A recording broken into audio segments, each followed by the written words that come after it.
Նարեկ Կարապետյանը և Նիկոլ Փաշինյանը կհանդիպեն։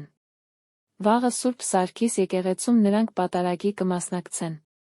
Գործարար Սամվել Կարապետյանի եղբորորդին Նարեկ Կարապետյանը ֆեյսբուքյան գրառմամբ հայտնել է, որ վաղը պատրաստվում է մասնակցել պատարագի Սուրբ Սարգիս եկեղեցում, որտեղ, հիշեցնենք, պատարագի է մասնակցելու վարչապետ Նիկոլ Փաշինյանը։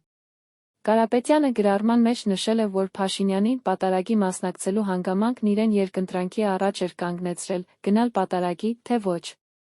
Վերջին 15 տարին ամեն կիրակի ես մասնակցել եմ Սուրբ Սարգիս եկեղեցու պատարագին, դա ինձ թույլ է տվել չտրվել ունևոր ընտանիքների շատ զավակներին հատուկ թուլություններին։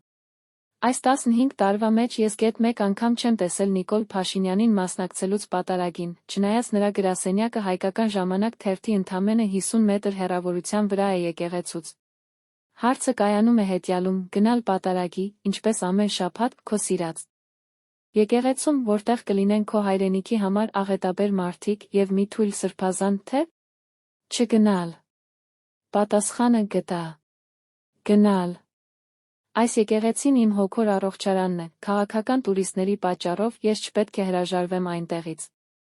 Իհարկե, դժվար կլինի կենտրոնանալ հաղորդվել պատարագի խորհրդին, քանի որ այնտեղ կլինի մի մարդ, ով պատասխանատու է վերջին տարիների Հայաստանը պատած ողբի համար։